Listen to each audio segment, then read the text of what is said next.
Welcome back students. हम पढ़ रहे हैं sociology optional for UPSC CSE. हम डिस्कस कर रहे थे topic religion in modern society of paper 1, जिसमें हमने प्रीवियस लेक्चर में डिस्कस किया है सेकुलराइजेशन। हमने सेकुलराइजेशन की डेफिनेशन जानी और उसमें ब्रायन विल्सन क्या कह रहे हैं सेकुलराइजेशन के बारे में ये रीड किया था।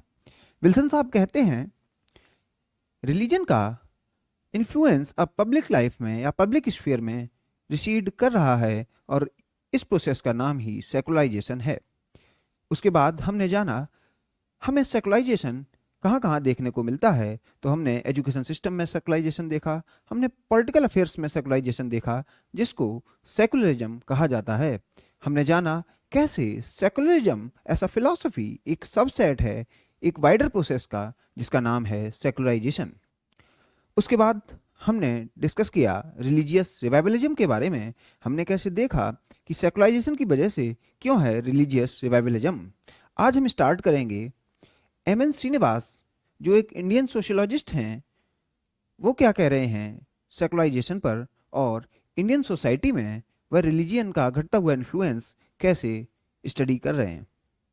सेकुलराइजेशन इन इंडियन सोसाइटी ये पेपर 2 का टॉपिक है जो कि स्टडी किया जाता है सोशल चेंज इन इंडिया के टॉपिक में, लेकिन इसको हम पेपर 1 में ही कवर करेंगे। आल्दो हम पेपर 2 में जब ये टॉपिक कवर कर रहे होंगे फिर से इसको स्टडी करेंगे, लेकिन इसको यहाँ पर पढ़ना अपने लिए इंपॉर्टेंट हो जाता है। According to M N. Srinivas today there is little religion. तो ये रिलीजन को क्या कह रहे हैं, little religion in the day to day lifes of average Indian.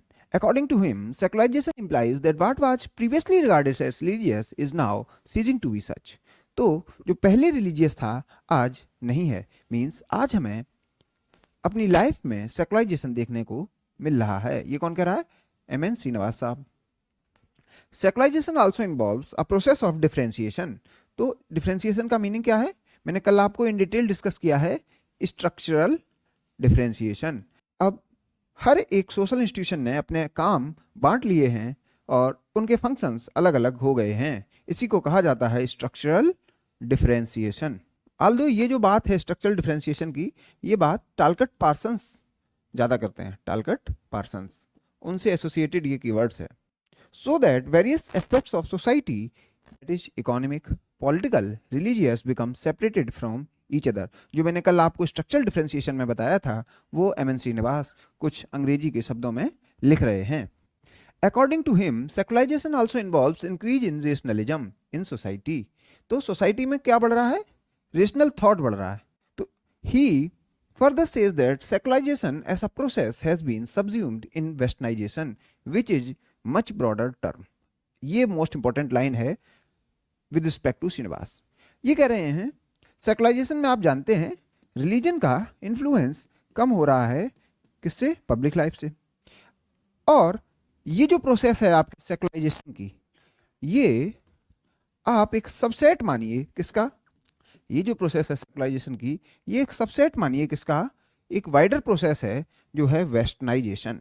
तो एम.एन. श्रीनिवास वेस्टर्नाइजेशन पे बहुत ज़्यादा लिखते हैं, इसलिए ये इसको एक सबसेट की तरीके से देखते हैं, किसको, सेकुलराइजेशन को, within largest set of westernisation. तो ये आपका सेकुलराइजेशन का सबसेट हो गया और एक वाइडर सेट हो गया किसका, वेस्टर्नाइजेशन का। तो ऐसे आप डायग्राम बना सकते हैं एज पर एम.एन. श्रीनिवास। तो श्रीनिवास को एक बार हम स्टडी करेंगे, वो क्या कहते हैं, उनका थॉट प्रोसेस क्या है, उसके बाद हम ये फैक्टर्स पढ़ेंगे, various factors contributing to secularisation in Indian society. तो इंडियन सोसाइटी को रीड करने से पहले एक बार हम जल्दी से श्रीनिवास को रीड करते हैं। एम.एन. श्रीनिवास ये इंडियन सोशोलॉजिस्ट हैं। इन्होंने इंडियन सोशोलॉजी में फील्ड व्यू दिया। फील्ड व्यू का मतलब क्या है, इन्होंने बुक व्यू से अपने आप को अलग किया। मैं जब आपको पेपर 2 पढ़ाऊंगा उसमें बताऊंगा what is book view, what is field view. Book view का मतलब आप ये समझिए जो भी किताबों में लिखा है इंडियन सोसाइटी को वैसे ही देखना। मीन्स बुक व्यू में के अकॉर्डिंग अगर आप इंडियन सोसाइटी को देखेंगे तो इंडियन सोसाइटी में होने वाले चेंज को आप शायद गेज ना कर पाएं। इसीलिए श्रीनिवास कहते हैं अगर आपको सोशल चेंज को गेज करना है तो आपको फील्ड व्यू पर जाना पड़ेगा। मीन्स बुक व्यू की आप मदद ले सकते हैं, लेकिन रियल टाइम एनालिसिस आपको करनी पड़ेगी। ग्राउंड पे जाइए, विलेज में जाइए, कास्ट जैसी किताब में लिखी है क्या वो आपको ग्राउंड में मिल रही है, वो फील्ड पर मिल रही है, वो उस विलेज में है। जैसे आपने जो वर्ण की हायरार्की है ब्राह्मण क्षत्रिय वैश्य शूद्र, एक बुक व्यू है उसका।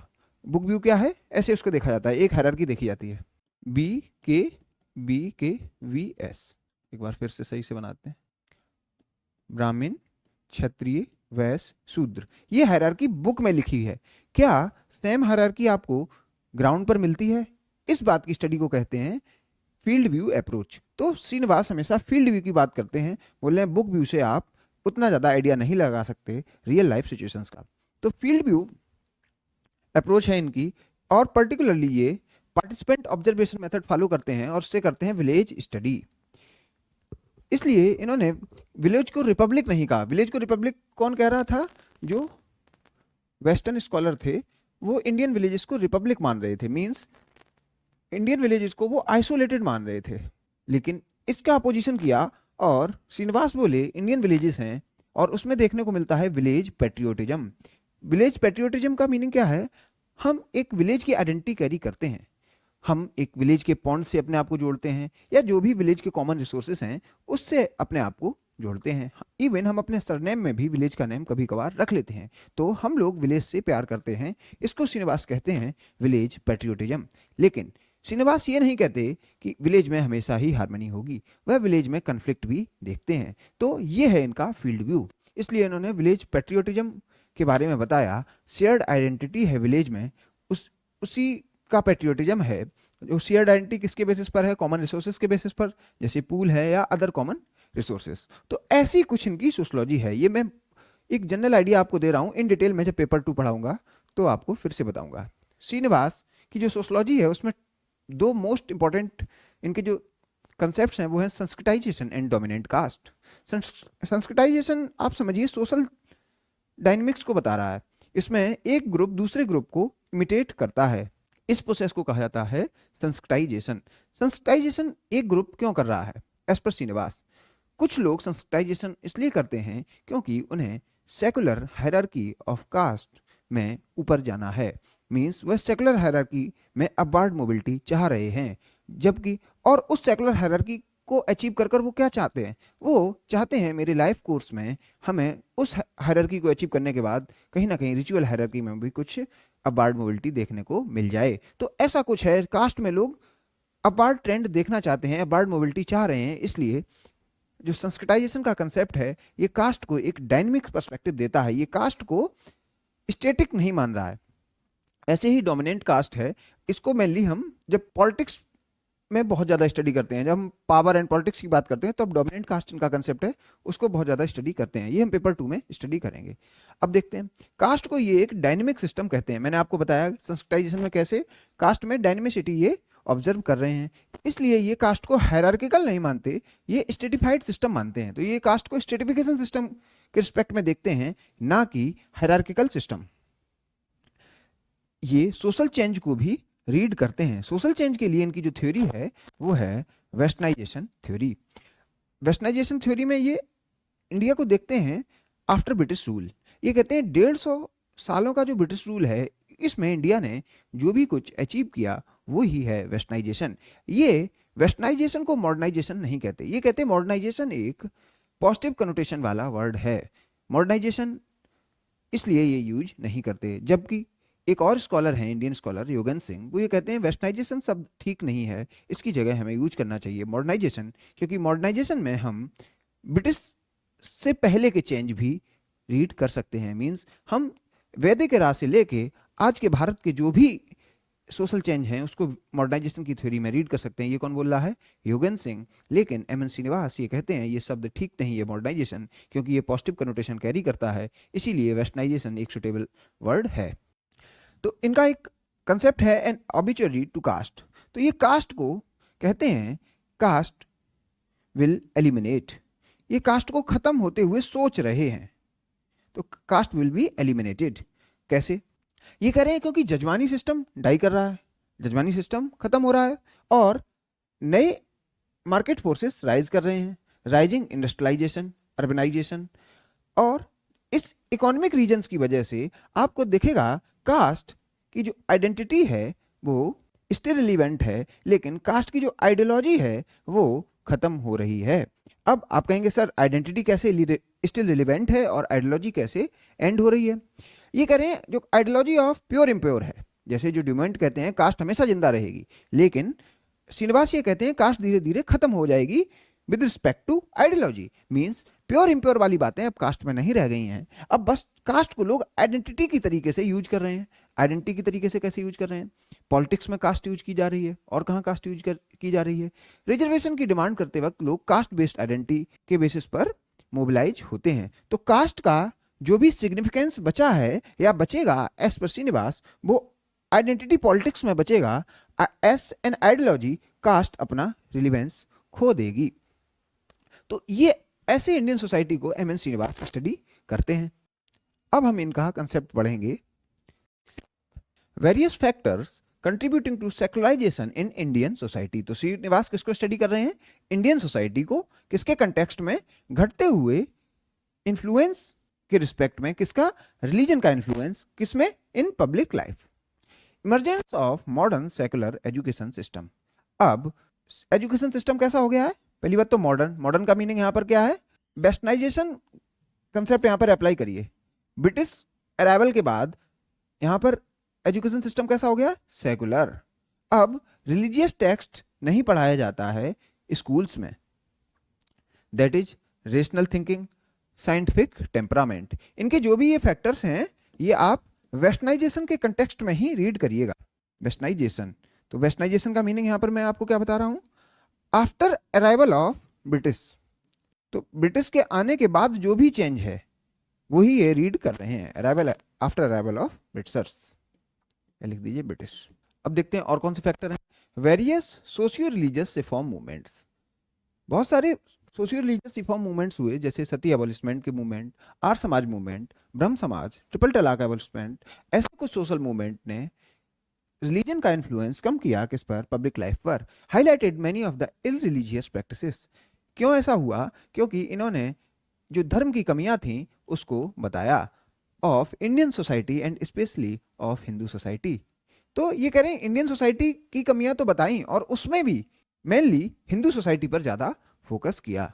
Progressive legislation prohibiting various negative practices of various religions. Sati, constitutional prohibition of untouchability, devadasi abolishment, triple talaq, Sabarimala judgement, Hindu marriage act 1955 etcetera. तो ये जो भी लीगल चेंजेस हुए हिंदू रिलीजियस डॉक्ट्रिन में, इसकी वजह से आपको सेकुलराइजेशन इन हिंदू रिलीजन देखने को मिल जाता है। और लार्जर पर्सपेक्टिव में देखें तो secularisation in Indian society. Several social movements critical of religious practices. बहुत सारे सोशल मूवमेंट्स रिलीजियस प्रैक्टिस के क्रिटिसाइज करते थे। Example, justice movement by E V. Ramaswamy Naicker, Ambedkarite movement, self respect movement by Periyar, temple entry movements like Guruvayur satyagraha और वायकॉम सत्याग्रह। तो ये जो भी सत्याग्रह हुए, ये जो भी मूवमेंट हुए, ये एंटी कास्ट मूवमेंट थे और इन्होंने कास्ट की सच्चाई समाज को बताई। तो जब हमने एंटी कास्ट मूवमेंट देखे और कास्ट की रियलिटी कहाँ से, कास्ट अपनी आइडेंटिटी कहाँ से ड्राइव करती है, कास्ट को मेनली रिलीजियस स्क्रिप्चर्स में ही बताया गया है। तो जब हमने कास्ट की बुराई पढ़ी तो इनडायरेक्टली हमने रिलीजन की कमियां देखी, रिलीजन को क्रिटिसाइज किया। इसी वजह से Indian society secularisation process follow कर रही है एज पर M N Srinivas. The spread of scientific rationalism in Nehruvian era. तो नेहरूवियन एरा में आपको साइंटिफिक रेशनलिज्म देखने को मिलता है। Scientific temper as mentioned in fundamental duty. अपनी फंडामेंटल ड्यूटी कौन सी है? वो 51A(H). इसमें लिखा है साइंटिफिक टेम्परामेंट के बारे में। तो आपने जाना Nehru called dams as temples of modern India. तो नेहरू का जो साइंटिफिक टेम्परामेंट है वो कहां से समझ में आ रहा है? नेहरू मॉडर्न इंडिया के टेम्पल किसको कह रहे हैं? डैम्स को। तो इन्होंने साइंस एंड टेक्नोलॉजी को एज अ रिलीजन देखा। Modern means of transportation have contributed to secularisation. अब मॉडर्न मीन्स ऑफ ट्रांसपोर्टेशन ने कैसे रिलीजन को पब्लिक स्फीयर में रिड्यूस किया? जैसे मेट्रो और बस, यहां पर क्या है? सभी लोग एक साथ बैठते हैं। यहां पर कास्ट आइडेंटिटी मैटर नहीं करती। आपके पास में कौन बैठा है आपको फर्क नहीं पड़ता। तो कास्ट आइडेंटिटी को डाइल्यूट किया। तो कास्ट आइडेंटिटी अगर डाइल्यूट हो गई और क्या हुआ? Untouchability can not be practised in urban areas. तो पर्टिकुलरली इन अर्बन एरियाज आपको सेकुलराइजेशन ज्यादा होते हुए दिखेगा। We can also easily reach for distant pilgrimage sites. हाँ, लेकिन क्या हुआ? ये मॉडर्न मीन्स ऑफ ट्रांसपोर्टेशन से ये कुछ देखने को चीजें मिली, साथ साथ में लोगों ने दूर जाना स्टार्ट कर दिया, तो जिससे रिलीजियस रिवाइवलिज्म भी देखने को मिलता है। यूपी का आदमी कहाँ पे जा सकता है? तमिलनाडु, रामेश्वरम। तो लोग रिलीजन को फिर से रिवाइव करने लगे थे। तो सेकुलराइजेशन भी देखने को मिल रहा है और रिलीजियस रिवाइवलिज्म भी देखने को मिल रहा है, सेम मीन्स ऑफ ट्रांसपोर्टेशन से।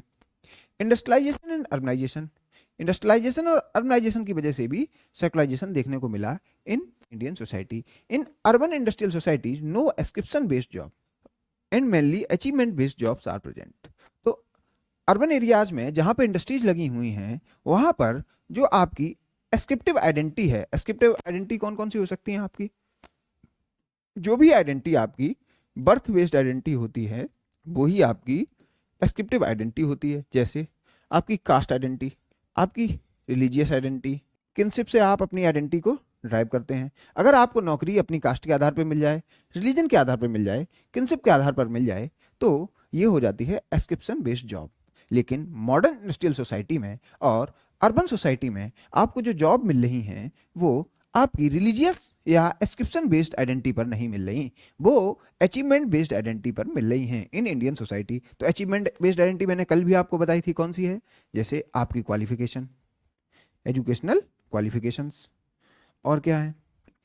आपकी स्किल्स, आपका वर्क एक्स। तो ये सब आपकी अचीवमेंट ओरिएंटेड आइडेंटिटी है। Mass media also has secularising influence in shaping dressing behaviour, eating habits etcetera. पहले क्या था? सभी लोग एक जैसा ही पहनते थे, एक जैसा ही खाते थे, और पर्टिकुलरली जैसा रिलीजन बताता था वैसा ही करते थे। रिलीजन में अगर नॉन वेज अलाउ नहीं होता था तो लोग नॉन वेज नहीं खाते थे, क्योंकि एक जैसे लोगों को ही देखा जाता था। तो वहां पर जो रेफरेंस ग्रुप होता था पहले की सोसाइटी में, means pre industrial society, means India में ब्रिटिशर्स के आने से पहले जो सोसाइटी में क्या होता था, रेफरेंस ग्रुप हम मानते किसको थे? जिनके साथ रहते थे।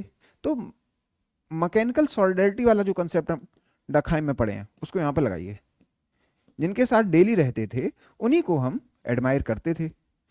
अब रेफरेंस ग्रुप अपने जो होते थे, मीन्स जिसको हम एडमायर करते थे, वो अपना मेंबरशिप ग्रुप ही जनरली होता था, जिसके हम मेंबर होते थे तो उसको ही एडमायर करते थे। जैसे एक हिंदू दूसरे हिंदू को ही एडमायर करता था, शायद उसने और रिलीजन के लोग देखे ही ना हो, प्री इंडस्ट्रियल सोसाइटी। लेकिन अब क्या हो रहा है? मीडिया के आ जाने के बाद आप कनेक्ट हो गए हैं पूरे वर्ल्ड से। आपने ब्रिटिशर्स को देखा, उनकी लाइफस्टाइल को देखा, तो आपने नॉन मेंबरशिप ग्रुप को भी अपना रेफरेंस ग्रुप की तरीके से देखा। तो आप पहले धोती कुर्ता पहनते थे जो रिलीजियस इन्फ्लुएंस के आधार पर होता था, लेकिन अब आप पैंट शर्ट पहनने लगे हैं क्योंकि आपने अंग्रेजों को देखा। तो सेकुलराइजिंग इन्फ्लुएंस आपकी सोसाइटी पर देखने को मिला। तो आपने रेफरेंस ग्रुप किसको माना? जिसके आप मेंबर नहीं थे, क्योंकि आप उनको अब देख पा रहे हैं, वो पूरे देश में अब देखने को मिल रहे थे। बहुत सारे इंडस्ट्रिस्ट को आपने देख पाया। तो इसलिए रेफरेंस ग्रुप थ्योरी भी यहाँ पर आर के मर्टन की लगती हुई दिख रही है। Reference group have been shifted to non membership group. तो आप जिसके मेंबर नहीं हैं, पर्टिकुलरली रिलीजन के रिस्पेक्ट में देखें तो एक हिंदू एक क्रिश्चियन को भी अपना रेफरेंस ग्रुप की तरीके से देख सकता है, वो उसकी तरीके से भी कपड़े पहन सकता है, लीडिंग टू ड्रेस्टिक चेंजेस। तो ड्रेस्टिक चेंजेस आए, huge audience for Hollywood cinema. यहाँ पर हॉलीवुड सिनेमा की क्यों मैंने चर्चा की? जैसे मास मीडिया आया, तो अब आप जैसे हॉलीवुड के स्टार्स को देखकर अपना लाइफस्टाइल चेंज कर देते हैं। इसी वजह से आपकी सोसाइटी में रिलीजन का इन्फ्लुएंस अब उतना नहीं रह रहा। रिलीजन का इन्फ्लुएंस पब्लिक स्फीयर में रिड्यूस हो रहा है, क्योंकि अब इन लोगों का इन्फ्लुएंस बढ़ रहा है। किसका? हॉलीवुड स्टार्स का। अगर इंडस्ट्रियल सोसाइटी की बात करें या प्री इंडिपेंडेंस सोसाइटी की बात करें, तो वहां पर किसका इन्फ्लुएंस होता था? जो ब्रिटिश सत्कारी होते थे या ईस्ट इंडिया कंपनी में काम करने वाले लोग होते थे, लोग उनकी तरीके से ही बनना चाहते थे, उन्हीं की तरीके से अंग्रेजी को बोलना चाहते थे, उन्हीं की तरीके से कपड़ों को पहनना चाहते थे, और उन्होंने अपने ट्रेडिशनल कॉस्ट्यूम को छोड़ दिया था जो as per there religious doctrine हुआ करते थे। इसलिए ये सेकुलराइजेशन का एक फीचर है। तो यहाँ पर क्या हुआ? सब कल्चर इंपैक्ट हो रहा है। तो अमेरिकनाइजेशन एंड नॉट संस्कृताइजेशन, इसका क्या मीनिंग है? मैंने आपको बताया श्रीनिवास एक विलेज में संस्कृताइजेशन जैसा कंसेप्ट देखते हैं। मींस जो नॉन द्विज वर्ण कास्ट हैं वो द्विज वर्ण कास्ट को इमिटेट करते हैं, कॉपी करते हैं, उनकी लाइफस्टाइल को कॉपी करते हैं। क्यों करते हैं वो लोग? वो इसलिए करते हैं जिससे उन्हें सोशल मोबिलिटी दिखे। वो सेकुलर हायरार्की में थोड़ा अपवार्ड मोबिलिटी अचीव कर पाए। लेकिन आफ्टर वेस्टर्नाइजेशन हमने देखा संस्कृताइजेशन का रोल कम हो गया। अब लोग अपर कास्ट को कॉपी नहीं कर रहे, वो कॉपी किसको कर रहे हैं? वेस्टर्न कल्चर को। एग्जाम्पल के लिए अमेरिकनाइजेशन, तो अमेरिकनाइजेशन में आप किसको देख सकते हैं? मैकडोनल्डाइजेशन एक कंसेप्ट है, रिडजर साहब दे रहे हैं इसको। तो ये सब कंसेप्ट आप एक दूसरे के साथ कनेक्ट कर सकते हैं। तो अब हम ब्राह्मण, क्षत्रिय और वैश्य को कॉपी नहीं करते हैं, अब हम हॉलीवुड स्टार्स और बहुत सारे अमेरिकन पर्सनालिटी को कॉपी कर रहे हैं। ये तो बात रही सेकुलराइजेशन इन इंडियन सोसाइटी। हमने देखा कैसे रिलीजन का इन्फ्लुएंस घट रहा है इन Indian society as per Srinivas. अब क्वेश्चन देखते हैं, are Hindus more vulnerable to forces of secularisation? Srinivas साहब हिंदू पर थोड़ी ज्यादा फोकस करते हैं, मींस क्या ये ज्यादा सेकुलराइज हो गए हैं, और अगर हो गए हैं तो क्यों? एज पर M N Srinivas, Hindu society is much more susceptible to secularisation compared to non Hindu communities. तो नॉन हिंदू कम्युनिटीज कौन सी? जैसे बुद्धिस्ट, जैसे मुस्लिम्स, जैसे क्रिश्चियंस, ये इतना सेकुलराइज नहीं हुए जितना कि हिंदू हो गए।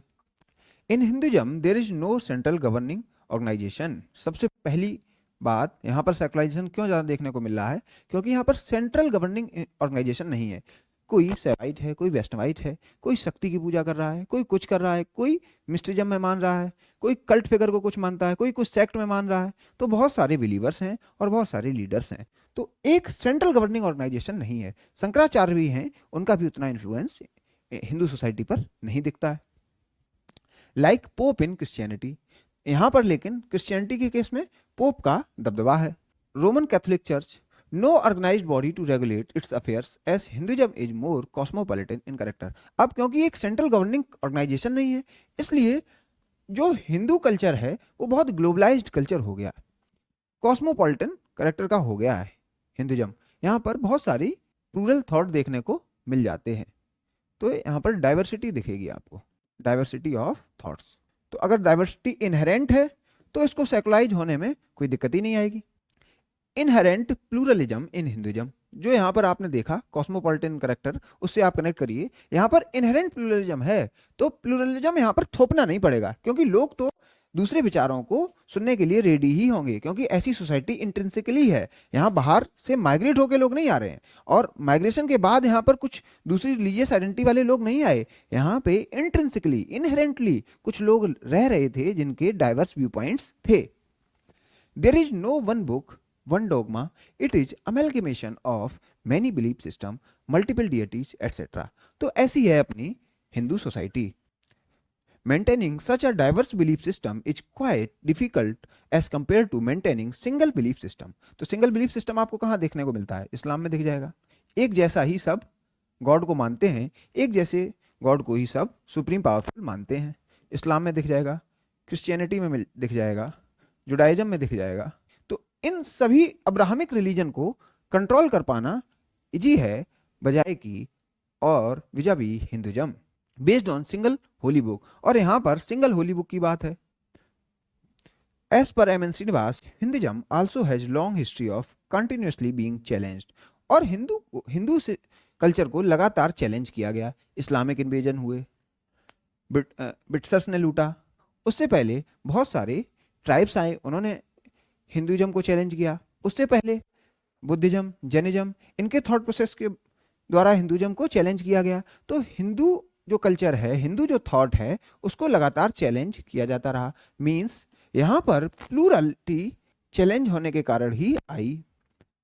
After independence due to bloody partition, it seems easy to change Hinduism, Hindus evil practices by the state vis a vis other religion. अब देखिए, एज पर श्रीनिवास पार्टीशन हो गया, पार्टीशन में बहुत सारे लोगों की जान गई। अब अगर बात करें इंडिया ऐसे नेशन की, वहां पर अगर रिलीजियस माइनॉरिटी की जान जाती है तो स्टेट को खराब बताया जाएगा। इसलिए स्टेट हिंदू को तो कंट्रोल कर सकती है। अगर इंडियन स्टेट की बात करें तो हिंदू क्योंकि मेजॉरिटी है तो उसको कंट्रोल करना में कोई प्रॉब्लम नहीं है, उसको कंट्रोल कर सकते हैं और उसको ये कह सकते हैं आप फंडामेंटल ना बने। तो अगर ऐसा व्यू होगा स्टेट का, इंडियन गवर्नमेंट का, तो इंडियन गवर्नमेंट कैसी दिखेगी? सेकुलर। अगर यही बात इंडियन गवर्नमेंट किसके साथ करे? बुद्धिस्ट के साथ, जैन्स के साथ, ज्यूज के साथ, मुस्लिम के साथ, क्रिश्चियन के साथ, अगर उनको मना करे तो फिर पूरे विश्व में हल्ला मच जाएगा कि इंडियन गवर्नमेंट सेकुलर नहीं है। तो जो सूडो सेकुलरिज्म है वो भी एक कारण है हिंदुइज्म में सेकुलराइजेशन का। Due to bloody partition it seem easy to change Hindu evil practices by the state vis-a-vis other religion. State seem hesitant to change the way of life of other religious group. तो जो minority religious group हैं इनको state touch नहीं करता है। अगर इनको touch कर देंगे तो आपको जो सेकुलरिज्म वाला तमगा मिला हुआ है वो आपसे छीन लिया जाएगा और पूरा विश्व ये कहेगा अब इंडियन गवर्नमेंट फंडामेंटल हो चुकी है। मैंने यहाँ हिंदी में लिख दिया सेकुलर जो दिखना है सबको, तो गवर्नमेंट को क्या दिखना है? सेकुलर। इसलिए हिंदुओं पर अपना चाबुक चलाते रहिए, उसको सेकुलर बनाते रहिए, उसकी प्रैक्टिसेस को छेड़ते रहिए और माइनॉरिटीज को बिल्कुल मत छेड़िए। ये व्यू था किसका? एमएन श्रीनिवास का। अब नेक्स्ट लेक्चर में हम क्या करेंगे? Critical analysis of theory of secularisation. जो भी हमने सेकुलराइजेशन के कंसेप्ट पढ़े, श्रीनिवास के पढ़े या वेस्टर्न सोसाइटी के कंटेक्स्ट में हमने ब्रायन विल्सन को देखा, पीटर बर्जर को देखा, बहुत सारे स्कॉलर्स को देखा, इनके जो व्यूज़ हैं इनका क्रिटिक भी देखेंगे। क्या है क्रिटिक? क्या रिलीजियसिटी को मेजर भी कर सकते हैं कि नहीं? अगर चर्च की अटेंडेंस फॉल हो रही है तो क्या वास्तव में सोसाइटी सेकुलराइज हो रही है या नहीं? ये सब कल के लेक्चर में डिस्कस किया जाएगा। उससे पहले आप रिवाइज करके आइएगा। Thank you.